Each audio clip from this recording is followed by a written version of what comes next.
مسیحیت کی تاریخ۔ مسیحیت کو آغاز پذیر ہوئے 2000 سال سے زیادہ کا عرصہ گزر چکا ہے۔ مسیحیت آج بھی اپنے 2 بلین یعنی 2 ارب سے زیادہ فالوورز کے ساتھ دنیا کا سب سے بڑا مذہب مانا جاتا ہے۔ گویا دنیا کا ہر تیسرا فرد مسیحی ہے، یعنی دنیا کی کل آبادی کا 1/3 حصہ مسیح کے پیروکاروں پر مشتمل ہے۔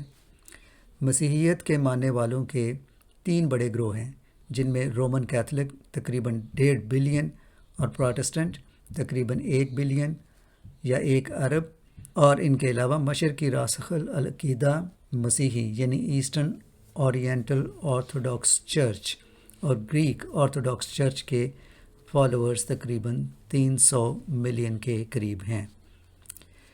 ان تینوں بڑے فرقوں اور ان کے ذیلی فرقوں کا مسیحیت کے بنیادی عقائد کے حوالے سے کوئی بہت بڑا اختلاف نہیں ہے، یعنی تقریباً تمام مین سٹریم مسیحی فرقے خداوند یسوع مسیح کو خدا کا بیٹا، تثلیث یعنی ٹرینٹی، مسیح کی آمد ثانی، مردوں کی قیامت اور آسمان کی بادشاہی پر ایمان رکھتے ہیں۔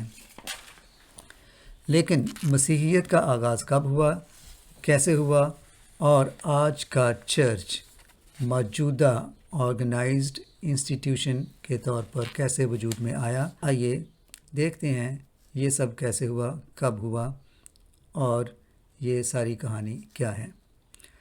چرنی سے شروع ہونے والا یہ سفر صلیب پر ختم ہوتا ہے اور پھر صلیب کے بعد مسیح کے آسمان پر اٹھائے جانے کے بعد آج تک جاری و ساری ہے، اور تب تک جاری رہے گا جب تک انجیل کی منادی تمام دنیا میں ہر خطے اور ہر کونے میں ہو نہ جائے، تاکہ خداوند یسوع مسیح کے حکم کے مطابق سب قوموں کے لیے گواہی ہو۔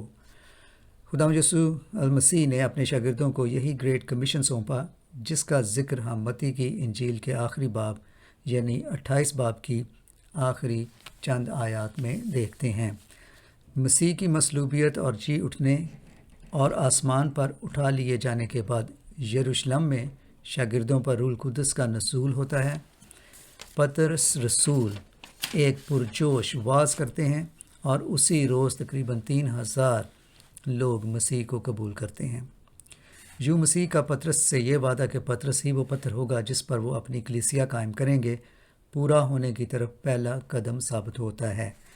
مسیح کو مصلوب کرنے کے بعد رومی حکمران یہ تسلی کر چکے تھے کہ مسیح کا باب ختم ہو چکا ہے، اور دوسری طرف یہودی بھی کسی حد تک مطمئن تھے کہ انہوں نے اس نئے بدعتی فرقے کو اس کے سر اٹھانے سے پہلے ہی ناش کر دیا ہے، لیکن دونوں کے اندازے بالکل غلط ثابت ہوئے، یہاں تک کہ یہودی مذہبی جیالہ ساؤل جو مسیحیت کو جڑ سے ہی ختم کرنے کا بیڑا اٹھا کر نکلا تھا، وہی پولس رسول بن کر مسیحیت کی ترویج و منادی کا سب سے بڑا ذریعہ بنا۔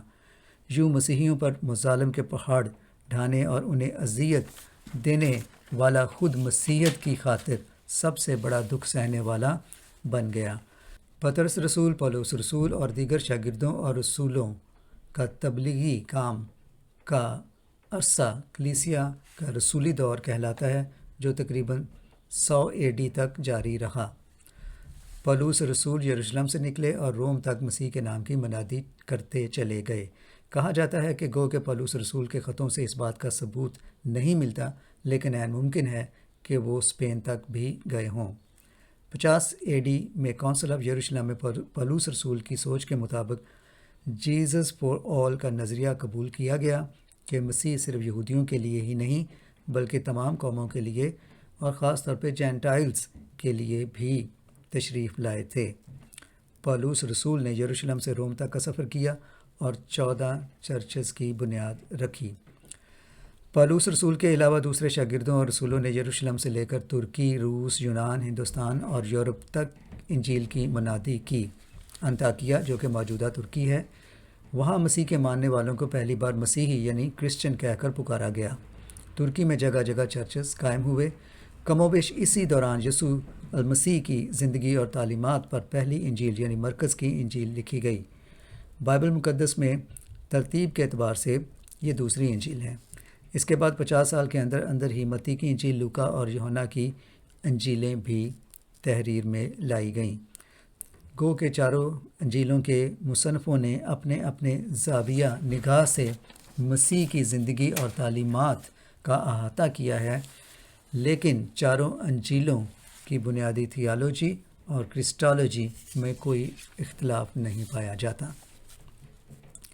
اسی اثنا میں پطرس رسول روم میں سب سے پہلے بشپ مقرر ہوتے ہیں۔ یہ وہ دور تھا جب روم مسیحیت کے لیے ایک نہایت ہی خطرناک خطہ تھا، کیونکہ اس وقت وہاں مسیحیت کا سب سے بڑا دشمن نیرو حکمران تھا۔ 64 عیسوی میں نیرو کے دارالحکومت شہر روم میں ایک بڑی زبردست آگ برپا ہوئی، جس کے شعلوں نے دیکھتے ہی دیکھتے شہر کے اکثر حصوں کو اپنی لپیٹ میں لے لیا۔ نیرو نے اس آگزنی کے واقعے کا سارا ذمہ اور الزام اس نئے مذہب یعنی مسیحیت کے ماننے والوں پر دھر دیا۔ مورخین کا ماننا ہے کہ یہ آگ نیرو نے دراصل خود لگوائی تھی تاکہ وہ ایک وسیع و عریض خطے پر قابض ہو سکے، جس میں وہ اپنا عالی شان محل بنوا سکے۔ مسیحیوں پر یہ الزام لگانا اس لیے بھی آسان تھا کیونکہ مسیحی نہ تو رومی دیوی دیوتاؤں کو مانتے تھے اور نہ ہی وہ یہودی مذہب کے پیروکار تھے، بلکہ انہیں تو ایک بیوقوف اور مشکوک قسم کے لوگ سمجھا جاتا تھا، جو ایک مجرم جسے صلیب دیا گیا اس کے ماننے والے تھے۔ 66 AD میں نیرو کی حکومت نے روم ہی میں پطرس رسول کو مصلوب کیا، اور وہ بھی الٹا۔ وہیں پولس رسول کا سر بھی قلم کیا گیا۔ دوسرے رسولوں کا احوال بھی کچھ ایسا ہی رہا۔ اندریاس رسول یعنی کہ اینڈرو مین ایٹرز کی سرزمین یعنی آدم خوروں کی سرزمین یعنی روس تک گئے اور انہیں یونان میں مصلوب کر کے شہید کیا گیا۔ توما رسول جیسے کہ ہم جانتے ہیں کہ ہندوستان گئے اور انہیں نیزوں کے وار سے شہید کیا گیا۔ فلپس شمالی افریقہ تک گئے اور وہاں انہیں شہید کیا گیا۔ متی رسول فارس یعنی ایران اور ایتھوپیا تک منادی کرتے چلے گئے اور ایتھوپیا ہی میں انہیں خنجروں کے وار کر کے شہید کیا گیا۔ برطلمائی ہندوستان، آرمینیا، ایتھوپیا اور جنوبی عرب تک مسیحیت کے پیغام کو لے کر گئے اور انہیں بھی شہید کیا گیا۔ یعقوب یعنی جیمز کو یہودی تاریخ دان جوسیفیس کے مطابق سنسار کیا گیا۔ انہوں نے مسیحیت کا پیغام ملک شام تک پہنچایا۔ شمعون کرینی فارس یعنی موجودہ ایران میں انجیل کی منادی کرنے گئے اور وہاں سورج دیوتا کی پوجا کرنے سے انکار کرنے کی وجہ سے انہیں بھی شہید کیا گیا۔ متیاس جنہیں اردو میں متیہ کہتے ہیں، وہ یہودا اسکریوتی کی جگہ رسول مقرر ہوئے اور انہیں بھی اندریاس کے ساتھ جب وہ ان کے ساتھ ملک شام میں سفر پر تھے تو زندہ جلا کر شہید کیا گیا۔ یوحنا رسول سب رسولوں سے زیادہ دیر تک زندہ رہے اور انہیں یونانی جزیرے پتمس میں جلا وطن کر کے رکھا گیا۔ اسی جزیرے پر انہوں نے انجیل اور مکاشفہ تحریر کیا۔ یوحنا رسول واحد رسول یا شاگرد تھے جنہیں شہید نہ کیا گیا، اور وہ تقریباً 100 سال AD میں اپنی قدرتی موت پا کر اس دنیا سے رخصت ہوئے۔ یوحنا رسول کی وفات کے ساتھ ہی رسولی کلیسیا کا دور ختم ہوتا ہے اور ان کے بعد یوحنا رسول کے شاگرد پولیکارپ سامنے آتے ہیں، جو رسولوں اور چرچ فادرز کے درمیان ایک لنک ثابت ہوتے ہیں۔ مسیحیت کی دوسری صدی میں 155 AD میں پولیکارپ کی شہادت ہوتی ہے اور اس کے ساتھ ہی رسولوں کے ساتھ جڑے جو لوگ تھے ان کا سلسلہ ختم ہوتا ہے۔ پہلی صدی کی نیرو کی مسیحی اظہار ثانی کا سلسلہ جاری رہتا ہے اور لیونس جیسے ظالم حکمران مسیحیوں پر مشق ستم جاری رکھتے ہیں۔ تاہم چرچ بڑی تیزی سے ایشیا مائنر اور نارتھ افریقہ بلکہ روم تک پھیلتا چلا جاتا ہے۔ تیسری صدی ایڈیسا یعنی کہ موجودہ ترکی میں مسیحی ریاست بنتی ہے، تاہم شہنشاہ وقت ایمپرر سیپٹیمس مسیحیوں کی اظہار ثانی کا سلسلہ جاری رکھتا ہے اور مسیحیت قبول کرنے والوں کو باضابطہ طور پر مجرم قرار دیا جاتا ہے۔ مسیحیت شمالی افریقہ تک پہنچ جاتی ہے اور صرف مصر میں ہی 10 لاکھ یعنی 1 ملین سے زیادہ لوگ مسیح کو قبول کر چکے تھے۔ 245 اے ڈی میں اوریگن پہلے مسیحی اپالوجسٹ کے طور پر مسیحیت کے دفاع میں لکھتے ہیں اور وہ سیلسس کے مسیحیت کی بے رحمانہ تنقید کا جواب دیتے ہیں۔ اوریگن نے خود کو پاک رکھنے کے لیے اپنے آپ کو اپنے جنسی خواص سے محروم کر لیا تھا۔ ان کے اسی انداز حیات نے مسیحیت میں موناسٹسزم یعنی کہ راہبائیت کے نظریات کو جنم دیا۔ اس کے بعد مسیحیت نے انگلستان میں بھی قدم رکھے اور سینٹ البانی انگلستان کے پہلے باشندہ تھے جنہوں نے مسیحیت کو قبول کیا، تاہم انہیں بھی سر قلم کر کے شہید کر دیا گیا۔ چوتھی صدی مسیحیت کے لیے سب سے اہم اور تہلکہ خیز واقعات سے بھری دکھائی دیتی ہے۔ اسی صدی میں ابتدائی مسیحی کلیسیا اعزار ثانی اور دی گریٹ پرسیکیوشن کا شکار ہوتی ہے اور پھر بتدریج یہ پرسیکیوشن اپنے زوال کی طرف بڑھتی ہے۔ مسیحی تاریخ کا سب سے بڑا واقعہ اسی صدی میں پیش آتا ہے، یعنی رومی شہنشاہ کانسٹنٹین مسیحیت کو قبول کرتے ہیں اور یوں چرچ کو پہلی بار ایک لیگل سٹیٹس یا قانونی حیثیت حاصل ہو جاتی ہے۔ یوں وہ قدیم روایت کہ جو مذہب راجا کا وہی پرجا کا، کانسٹنٹین کے مسیحیت قبول کرنے سے یہاں بھی پورا ہوتا ہے اور کانسٹنٹین کی پوری رعایا مسیحیت کو قبول کر لیتی ہے۔ 313 میں کانسٹنٹین اپنی طرف سے شاہی فرمان جاری کرتے ہیں کہ تمام رعایا مسیحیت کو جو قبول کر چکی ہے بلا خوف و خطر مسیحی عبادات کر سکتی ہیں۔ اسی صدی میں 325 اے ڈی میں تاریخ کی مشہور کونسل آف نائسیہ بلائی جاتی ہے۔ یہاں ایک ضروری وضاحت کرنا مناسب ہوگا کہ عام طور پر مسیحیت کے ناقدین یہ کہتے ہیں کہ مسیحی عقائد در حقیقت کونسل آف نائسیہ نے ترتیب دیے۔ یہ بات بالکل غلط ہے۔ کونسل آف نائسیہ نے مسیحی عقائد ترتیب نہیں دیے تھے، بلکہ مسیحی عقائد کو بائبل کی روح سے دیکھ کر ان کو منظم کیا اور ان کو چرچ کے لیے رہنما اصول کے طور پر ایکسیپٹ کیا۔ آج تک چرچز کی اکثریت اسی کونسل کی ترتیب دی گئی جو نائسین کریڈ ہے اس کو فالو کرتے ہیں۔ متی 28 باب کی 19 آیت میں باپ، بیٹا اور پاک روح کا ذکر پایا جاتا ہے۔ اسی ذکر کو یا اسی عقیدے کو دیکھتے ہوئے اس کونسل نے تثلیث کے نظریے کو قبول کیا اور اس کو باقاعدہ طور پر ٹرینٹی یا تثلیث کا نام دیا گیا۔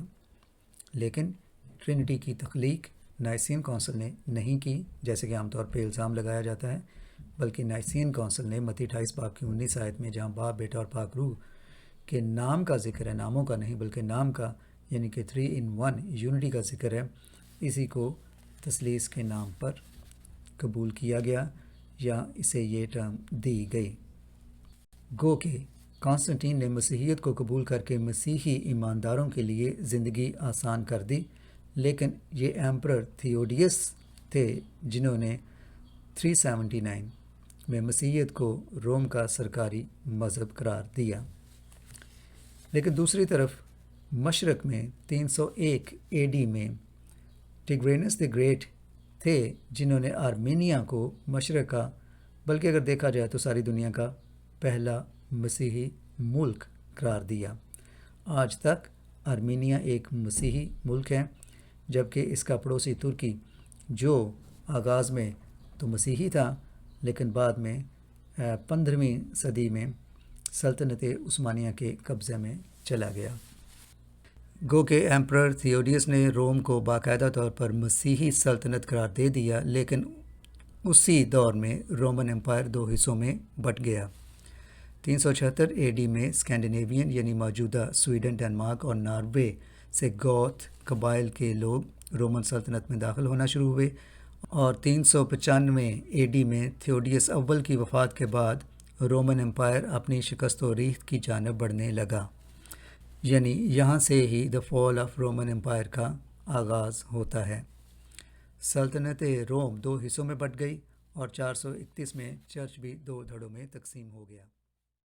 کچھ دیر کے لیے تو مشرقی چرچ یعنی ایسٹرن بیزنٹائن چرچ مغربی چرچ سے زیادہ طاقتور رہا، اور اسی دوران آرتھوڈاکس اورینٹل چرچ کے کونسل آف نائسیا میں طے پانے والے کئی ایک مذہبی یا تھیولوجیکل ایشوز پر اتفاق نہ ہو سکا، اور یوں ان کے اختلافات مزید بڑھتے چلے گئے۔ بعد میں 5ویں صدی میں یعنی 431 اے ڈی میں کونسل آف ایفیسس میں ایک اور مسیح گروہ نیسٹورین نے مسیح کی حیثیت کو لے کر اپنے نظریات پیش کر دیے۔ نیسٹورین یہ مانتے تھے کہ خدا یسوع مسیح صرف انسان تھے، لیکن ان کے اندر خدا کا پاک روح قیام کرتا تھا۔ 451 اے ڈی میں کونسل آف کیلسیڈن میں اورینٹل آرتھوڈاکس کلیسیا نے بھی مسیح کی ذات اقدس کے دو پہلوؤں یعنی انسانی اور الہی یعنی ہیومن اور ڈیوائن پر سوال اٹھائے، اور اس کے ساتھ ساتھ پوپ کی بڑھتی ہوئی طاقت اور اثر و رسوخ پر بھی اعتراضات جتائے۔ یوں مغربی کلیسیا اور مشرقی کلیسیاؤں میں اور زیادہ فاصلے اور دوریاں بڑھنی شروع ہو گئیں۔ یہاں یہ بیان کرنا بھی ضروری ہے کہ مشرقی کلیسیاں یونانی اور مغربی کلیسیاں لاطینی زبان پر انحصار کرتی تھیں۔ ادھر مغرب میں رومن ایمپرر کی طاقت اور اثر و رسوخ میں مسلسل کمی اور پوپ کی طاقت میں مسلسل اضافہ ہوتا چلا گیا۔ پوپ لیو نے 452 میں اٹیلا دی ہن کے دہشت ناک حملے سے روم کو بچایا اور خود کو پطرس رسول کا جانشین قرار دے دیا۔ سینٹ پیٹرک، جن کی یاد میں ہر سال مغربی ممالک میں 17 مارچ کو سینٹ پیٹرک ڈے منایا جاتا ہے، نے آئرلینڈ میں مسیحیت کا پیغام پہنچایا، اور انہی کی کاوشوں کی بدولت آج تک آئرلینڈ ایک مسیحی ریاست ہے۔ ادھر جب مغرب اپنے مذہبی معاملات کو سلجھانے میں اور چرچ کو بہتر طور پہ آرگنائز کرنے میں مشغول تھا، تو ادھر مشرق میں ایسٹرن آرتھوڈاکس چرچ کو ایک اور زبردست چیلنج کا سامنا کرنا پڑ گیا۔ جزیرہ نما عرب سے نکلنے والی ایک نئی قوی اور زور آور لہر یعنی اسلام بہت تیزی سے خطے پر اپنے پرچم لہرانا شروع ہو گیا۔ خلفائے راشدین نے 636 میں فتوحات کا سلسلہ جاری رکھتے ہوئے بالآخر 638 میں یروشلم کو فتح کر لیا۔ اسلامی فتوحات کا یہ سلسلہ جاری رہا، اور 711 میں اسپین بھی اسلامی سلطنت کا حصہ بن گیا۔ تاہم 732 میں دا بیٹل آف ٹورس میں چارلس دی ہیمر مارٹل نے اسلامی لشکر کو روکا، ان کا مقابلہ کیا، اور مغرب میں ان کی مزید پیش قدمی کے سامنے ڈٹ گئے۔ اگر بیٹل آف ٹورس میں چارلس دی ہیمر مارٹل فتح یاب نہ ہوتے تو آج سارا یورپ بلکہ پوری دنیا ہی اسلامی سلطنت بن چکی ہوتی۔ اس کے بعد پوپ لیو سوئم یعنی لیو دا تھرڈ مشرقی کلیسیائیں یعنی ایسٹرن آرتھوڈاکس چرچ سے باقاعدہ طور پر علیحدگی اختیار کر لیتے ہیں۔ 1054 میں بالآخر چرچ مکمل طور پر دو حصوں میں تقسیم ہو جاتا ہے۔ اسی واقعے کو دا گریٹ اسکزم یا گریٹ شزم بھی کہا جاتا ہے، یعنی مغرب میں کیتھولک چرچ اور مشرق میں ایسٹرن آرتھوڈاکس یا اورینٹل چرچ۔ اب تک چرچ کی آفیشل لینگویج لاطینی تھی، اور بائبل بھی صرف اسی زبان میں لکھی اور پڑھی جاتی تھی، لیکن اس کے ساتھ مشکل یہ تھی کہ لاطینی زبان صرف مذہبی رہنماؤں کو یا مونکس یا ننس کو ہی سکھائی جاتی تھی۔ نیز اس وقت کے پریسٹ بھی آج کے اکثر پاسمانوں کی طرح خدا کی خدمت کے نام پر اپنی جیبیں بھرنے میں مشغول تھے، اور انہوں نے خود کو خدا اور انسان کے درمیان ایک رابطہ ڈکلیئر کر رکھا تھا۔ انہی حالات میں آکسفورڈ یونیورسٹی کے ایک پروفیسر جان وکلف نے فیصلہ کیا کہ اب وقت آ گیا ہے کہ چرچ کو اس کے کرپٹ عناصر اور کالی بھیڑوں سے پاک کیا جائے۔ چنانچہ 1832 میں انہوں نے بائبل کو انگلش میں ترجمہ کرنا شروع کیا تاکہ ہر خاص و عام بائبل کو خود پڑھ کر سمجھ سکے۔ ظاہر ہے چرچ کے بڑوں کو یہ بات ذرا بھی ناپسند آئی۔ انہوں نے وکلف کے لیے مشکلات پیدا کرنا شروع کر دیں۔ اسی تحریک کو آگے بڑھاتے ہوئے تقریباً 2 سال کے بعد ایک جرمن مانک مارٹن لوتھر نے اپنی 95 تھیسس میں چرچ کی بہت سی پریکٹسز پر بڑے اہم سوال اٹھائے اور چرچ کی اصلاح اور ریفارمیشن کا بیڑا اٹھایا۔ لوتھر نے اپنے اعتراضات کی 95 تھیسس کو وٹنبرگ کے چرچ پر آویزاں کر دیا، تاہم انگلستان کا سرکاری مذہب رومن کیتھولک ہی رہا اور اس کے علاوہ کوئی اور مذہب اپنانا کسی کے لیے بھی آسان نہ تھا۔ 1525 میں ولیم ٹنڈیل نے بائبل کے نئے عہد نامے کا انگلش میں ترجمہ شروع کیا، لیکن اسے بھی انگلستان سے فرار حاصل کرنا پڑا۔ 1532 میں انگلستان کے بادشاہ کنگ ہنری دی ایٹھ، جو اس وقت کیتھرین ایرگون کے ساتھ شادی کے بندھن میں بندھے ہوئے تھے، انہوں نے این بولین کے ساتھ شادی کرنے کی خواہش ظاہر کی، لیکن چونکہ مسیحی مذہب میں ایک شخص صرف ایک بیوی ہی رکھ سکتا ہے، اسے دوسری یا تیسری یا اس سے زیادہ شادیاں کرنے کی اجازت نہیں ہے، تو وہ این بولین سے شادی کرنے کے مجاز نہ ٹھہرے۔ انہوں نے پوپ سے درخواست کی کہ وہ ان کی پہلی شادی کو کالعدم یا انل قرار دے دیں تاکہ وہ دوسری شادی این بولین کے ساتھ کر سکیں۔ پوپ نے ایسا کرنے سے صاف انکار کر دیا، تو شہنشاہ ہنری ہشتم نے اپنے ایک قریبی پریسٹ تھامس کریمر کو کینٹربری کا آرچ بشپ مقرر کرتے ہوئے یہ مطالبہ کیا کہ وہ ان کی پہلی شادی کو کالعدم قرار دیں۔ پوپ کو یہ فکر لاحق ہو گئی کہ کہیں ایسا نہ ہو کہ یہ تحریک زور پکڑتی جائے اور بہت سے لوگ کیتھولک مذہب کو چھوڑ کر پروٹسٹنٹ مذہب اختیار کرنا شروع کر دیں۔ 1545 میں کونسل آف ٹرینٹ بلائی گئی تاکہ اس پروٹسٹنٹ ریفارمیشن کا سامنا کیا جا سکے۔ کونسل نے فیصلہ کیا کہ وہ اپنی روایات اور تعلیمات کو تو نہیں بدلیں گے، البتہ وہ ان پریس کے خلاف کارروائی کریں گے جو لوگوں سے چندوں اور ہدیوں کی شکل میں پیسے بٹورتے ہیں۔ جب ہنری دی ایٹھ انتقال کر گئے تو ان کا 9 سالہ بیٹا، جو سو شہزادہ تھا، بادشاہ بن گیا۔ اس کا ٹائٹل کنگ ایڈورڈ دی سکس رکھا گیا۔ اس نوعمر بادشاہ نے تھامس کریمر کو حکم دیا کہ وہ انگلستان کی کلیسیا کو مزید پروٹسٹنٹ کی حیثیت سے مستحکم کریں۔ کریمر نے پروٹسٹنٹ کلیسیا کے لیے 39 آرٹیکلز آف فیتھ مرتب کیے، جو آج تک بیشتر پروٹسٹنٹ کلیسیاؤں کے بنیادی رہنما اصولوں کے طور پر مانے اور قبول کیے جاتے ہیں۔ کرینمر نے کلیسیا کے لیے دی بک آف پریئرز بھی تحریر کی، جو آج تک بہت سے چرچز میں استعمال کی جاتی ہے۔ لیکن اس کے بعد آتشی طبیعت رکھنے والی کوئین میری اول نے 1553 میں انگلستان کو دوبارہ رومن کیتھولک چرچ کے ساتھ منسلک کر دیا۔ کوئین میری کے بننے کے بعد 1553 میں الزبتھ اول کوئین بنی تو انہوں نے انگلستان کو ایک بار پھر پروٹسٹنٹ ریاست بنا دیا۔ اس کے بعد 1558 میں کنگ جیمز اول نے بائبل مقدس کا پہلا انگلش میں مستند ترجمہ شائع کروایا۔